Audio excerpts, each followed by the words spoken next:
अपनी नज़र को बदलो। एक बार एक बहुत बड़ा नेता एक साधु के छोटे से आश्रम में गया। वह साधु के बारे में बहुत सुना था तो उसके मन में आया कि मैं एक बार जा करके देखता हूँ कि लोग उसकी इतनी तारीफ क्यों करते हैं। जब वह उस आश्रम में गया तो वहाँ पर एक छोटा सा कमरा था जहाँ पर एक कालीन बिछा हुआ था। वहाँ पर कुछ लोग नीचे बैठे हुए थे और साधु जी सामने बैठे हुए थे, कुछ सवाल जवाब चल रहा था। वह नेता उस आश्रम में आया और उस नेता के साथ में 4 बॉडीगार्ड भी थे और उसकी यह आदत थी कि जहाँ पर भी वह जाता था लोग अपनी जगह से खड़े हो जाते थे और उसकी तरफ देखते थे, हाथ जोड़ते थे और सर झुकाते थे। लेकिन यहाँ पर ऐसा कुछ भी नहीं हुआ। साधु व्यस्त होने के कारण उसकी तरफ देखा तक नहीं। तभी नेता को लगा कि यह मेरी बेइज्जती है और वह इस बात से गुस्सा हो गया।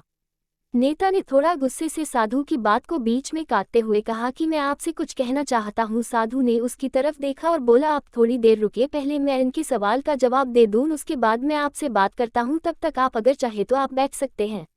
बस साधु का इतना कहने की ही देरी थी। नेता का चेहरा गुस्से से लाल हो गया और फिर उसने अपना सारा गुस्सा उस साधु पर निकाल दिया।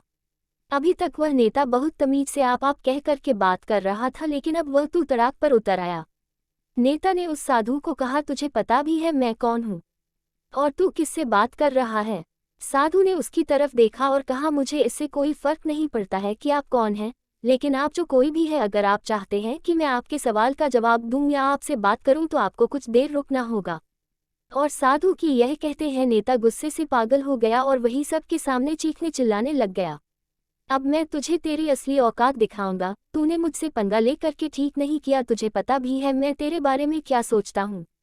साधु ने फिर से नेता की तरफ देखा और बड़े ही प्रेम से कहा कि मुझे इससे कोई फर्क नहीं पड़ता कि आप मेरे बारे में क्या सोचते हैं, आप जो चाहे वह मेरे बारे में सोच सकते हैं। फिर नेता ने उससे कहा कि तू चाहे सुनना चाहता है या नहीं, लेकिन मैं तुझे यही सबके सामने बताऊंगा कि मैं तेरे बारे में क्या सोचता हूँ।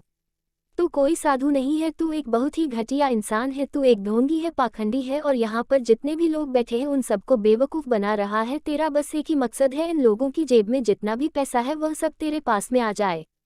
तू अपने फ़ायदे के लिए इन लोगों का इस्तेमाल कर रहा है और अब मैं तुझे नहीं छोड़ने वाला हूँ। पूरी दुनिया के सामने तेरा पर्दाफाश करके रहूँगा।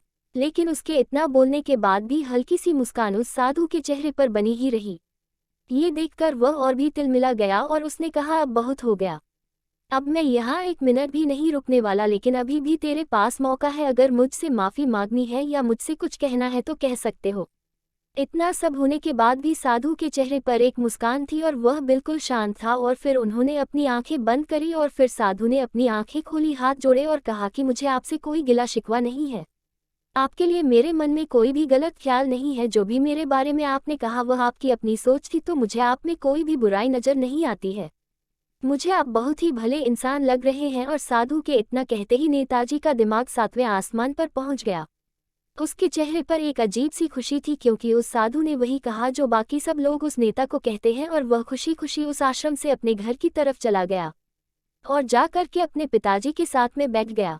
उसके पिताजी ध्यान में थे, उन्होंने पूरी जिंदगी सिर्फ लोगों की सेवा करी और बदले में कुछ भी उम्मीद नहीं किया। तो थोड़ी देर बाद जब उन्होंने अपनी आंखें खोली और देखा अपने बेटे को अपने साथ बैठे हुए, तो उनके बेटे के चेहरे पर आज एक अजीब सी खुशी थी जो आज से पहले उन्होंने कभी नहीं देखी थी। फिर उसने एक एक करके सब कुछ बताया कि आज क्या हुआ, किस तरह से वह आश्रम गया और वहाँ पर क्या हुआ, उसने क्या कहा और साधु जी ने क्या कहा। जब उसके पिताजी ने पूरी बात सुनी तो थोड़ा सा मुस्कुराए और अपने बेटे को देख करके बोले कि उन्होंने तुम्हारी तारीफ नहीं करी, क्योंकि उन्होंने वह नहीं कहा कि जो तुम हो, उन्होंने वो कहा कि जो वह खुद है। और तुमने जो भी कुछ उनको कहा वो नहीं कहा कि जो वो है, बल्कि तुमने वह कहा जो तुम खुद हो। यही बात वेदों में भी कही गई है, यथा दृष्टि तथा सृष्टि। ये दुनिया तुम्हें वैसी नहीं दिखती जैसी ये दुनिया है, ये दुनिया वैसी दिखती है तुम्हें जैसे तुम खुद हो। जिसकी नज़र जैसी है उसके लिए ये दुनिया वैसी ही है। तो अगर तुम अपनी दुनिया को बदलना चाहते हो तो उसका सिर्फ एक तरीका है, अपनी नज़र को बदलो। हमारा वीडियो पसंद आए तो कृपया लाइक करें, सब्सक्राइब करें और बेल आइकन दबाएं।